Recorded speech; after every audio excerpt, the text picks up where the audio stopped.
ಈ ಮಧ್ಯದಲ್ಲಿ world ಲೀಡರ್ಗಳೆಲ್ಲ ಕೆನಡಾದಲ್ಲಿದ್ದರು. G7 summit ನಡೀತಾ ಇತ್ತಲ್ಲಿ, ಶೃಂಗಸಭೆ ನಡೀತಾ ಇತ್ತು. ಪ್ರಧಾನಿ ನರೇಂದ್ರ ಮೋದಿ ಕೂಡ ಅಲ್ಲೇ ಇದ್ದಾರೆ ವಿಶೇಷ ಆಹ್ವಾನಿತರಾಗಿ. ಡೊನಾಲ್ಡ್ ಟ್ರಂಪ್ ಇವತ್ತು ಏಕಾಏಕಿ ಈ ಸಭೆಯಿಂದ ನನಗೊಂದು ಸ್ವಲ್ಪ ಕೆಲಸ ಇದೆ, ನಾನು ಹೊರಡ್ತಾ ಇದ್ದೀನಿ ಅಂಥೇಳಿ ಹೊರಟು ಬಿಟ್ರು. ಡೊನಾಲ್ಡ್ ಟ್ರಂಪ್ ಕೆನಡಾದಿಂದ ವಾಷಿಂಗ್ಟನ್ DC ಕಡೆ ತಮ್ಮ ವಿಮಾನ ಹತ್ತಿದರು. ಅನೇಕ ಸ್ಪೆಕ್ಯುಲೇಷನ್ಗಳು ಬಂದವು. ಯಾಕೆ G7 ಅಂತ ಸಮಿಟ್ ಬಿಟ್ಟು ಯಾಕೆ ಹೊರಟರು ಡೊನಾಲ್ಡ್ ಟ್ರಂಪ್ ಅಂತ. ಇಮ್ಯಾನ್ಯುಯಲ್ ಮ್ಯಾಕ್ರನ್ ಫ್ರಾನ್ಸ್ನ ಅಧ್ಯಕ್ಷರ ಹೇಳಿಕೆ ಕೊಟ್ಟರು. ಡೊನಾಲ್ಡ್ ಟ್ರಂಪ್ ಏನು ಕದನ ವಿರಾಮದ ಪ್ರಯತ್ನ ಮಾಡೋದಕ್ಕೆ ಹೋಗ್ತಿದ್ದಾರೆ ಅಂತ, ಇರಾನ್ ಇಸ್ರೇಲ್ ಮಧ್ಯದಲ್ಲಿ ಸೀಸ್ ಫೈರ್ ಮಾಡಿಸೋದಕ್ಕೆ ಹೋಗ್ತಿದ್ದಾರೆ ಅಂತ. ಖಂಡಿತವಾಗಿಯೂ ಇಮ್ಯಾನ್ಯುಯಲ್ ಮ್ಯಾಕ್ರನ್ರ ಸ್ಟೇಟ್ಮೆಂಟ್ ಇದು.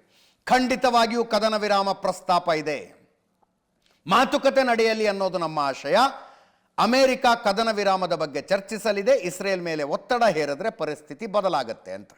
ಈ ಕಾರಣಕ್ಕಾಗಿ ಡೊನಾಲ್ಡ್ ಟ್ರಂಪ್ G7 ಸಮಿಟ್ನಿಂದ ಅರ್ಧಕ್ಕೆ ಹೋದರು ಅಂತ ಇಮ್ಯಾನ್ಯುಯಲ್ ಮ್ಯಾಕ್ರೋನ್ ಹೇಳಿದ್ರೆ, ಇದನ್ನು ಯಾಕೆ ಸೀರಿಯಸ್ ಆಗಿ ಹೇಳ್ತಿದ್ದೀವಿ ಅಂದರೆ, ಡೊನಾಲ್ಡ್ ಟ್ರಂಪ್ಗೆ ಡಿಪ್ಲೊಮ್ಯಾಟಿಕ್ ಡಿಸಿಪ್ಲಿನ್, ಆ ಭಾಷೆ, ಒಂದು ಸಂಪರ್ಕ ಸಂವಹನ ಹೆಂಗಿರಬೇಕು ಅನ್ನೋ ವಿಷಯದಲ್ಲಿ ಎಷ್ಟು ಕೇರ್ಲೆಸ್ನೆಸ್ ಅನ್ನೋದಕ್ಕೆ ಉದಾಹರಣೆ ಇದು.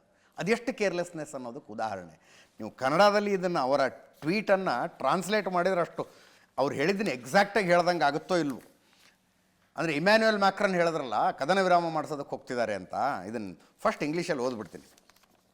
Publicity seeking president Emmanuel Macron of France mistakenly said that I left the G7 summit in Canada to go back to DC to work, DC ಅಂದರೆ Washington DC to work on a ceasefire between Israel and Iran. Wrong. Tweet ಇದು. He has no idea why I am now on my way to Washington, but it certainly has nothing to do with a ceasefire. Much bigger than that. Whether purposely or not, Emmanuel always gets it wrong. Stay tuned. ಅಮೇರಿಕದ ಅಧ್ಯಕ್ಷರ tweet ಇದು.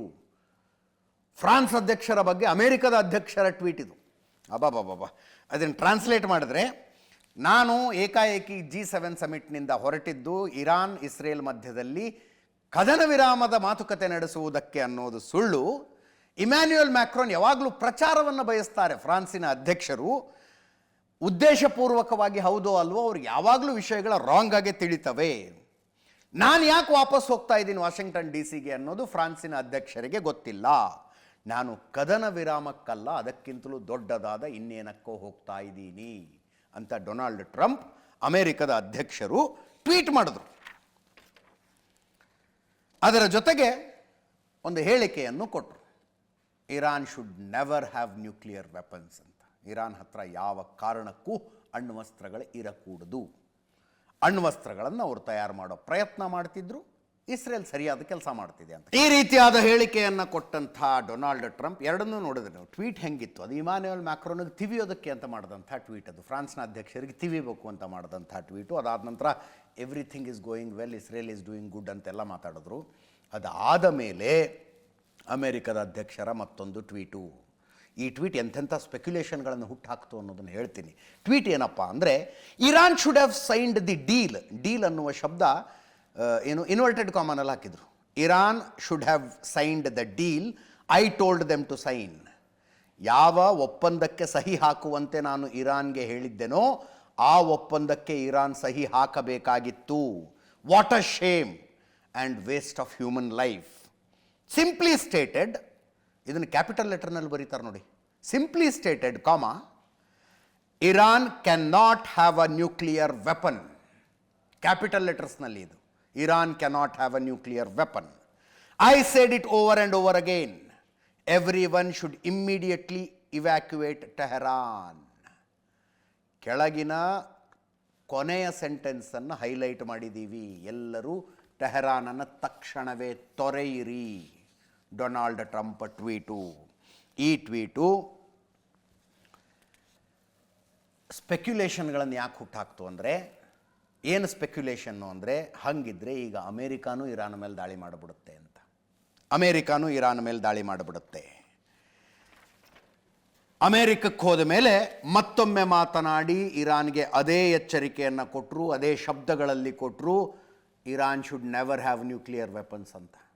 G7 ಸಮಿಟ್ನಿಂದ ಏಕಾಏಕಿ Donald Trump ಹೊರಟಿದ್ದು seize fire ಬಗ್ಗೆ ಮಾತಾಡೋದಕ್ಕೆ ಹೊರಟಿದ್ದಾರೆ ಅಂತ Immanuel macaron ಹೇಳಿದ್ರೆ, ಅದಕ್ಕಿಂತಲೂ ದೊಡ್ಡದೇನೋ ಮಾಡೋದಕ್ಕೆ ಹೋಗ್ತಾ ಇದ್ದೀನಿ ಅಂತ ಡೊನಾಲ್ಡ್ ಟ್ರಂಪ್ ಟ್ವೀಟ್ ಮಾಡಿದ್ದು, ಇಸ್ರೇಲ್ ಏನು ಮಾಡ್ತಾ ಇದೆಯೋ ಅದನ್ನ ಕರೆಕ್ಟಾಗಿ ಮಾಡ್ತಾ ಇದೆ ಅಂತ ಹೇಳಿದ್ದು, ಕೊನೆಗೆ ಇಮ್ಮಿಡಿಯೇಟಾಗಿ ನೀವೆಲ್ಲ ಟೆಹರಾನ್ನಲ್ಲಿರುವಂಥವ್ರು, ಮೊದಲು ಅಮೇರಿಕನ್ ಪ್ರಜೆಗಳಿಗೆ ಹೇಳ್ತಿದ್ರು ಅವರು, ಅಮೇರಿಕನ್ ಪ್ರಜೆಗಳಲ್ಲಿರಬೇಡಿ, ನೀವು ಹುಷಾರು, ಅಲ್ಲೋಗಿ ಇಲ್ಲೋಗಿ ಅಂತ. ಈಗ ಟೆಹರಾನ್ನಲ್ಲಿರುವ ಎಲ್ಲರೂ ಅಂದ್ಬಿಟ್ರು, ಅರ್ಥಾತ್ ಇರಾನಿನ ಪ್ರಜೆಗಳು ಟೆಹರಾನ್ ಬಿಟ್ಟು ಹೋಗಿ ಅಂತ ಹೇಳ್ಬಿಟ್ರು.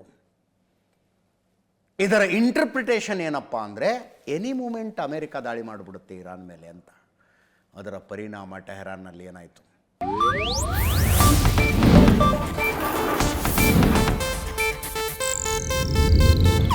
ಇದು ಏಷ್ಯಾನೆಟ್ ನ್ಯೂಸ್ ನೆಟ್ವರ್ಕ್ ಪ್ರಸ್ತುತಿ.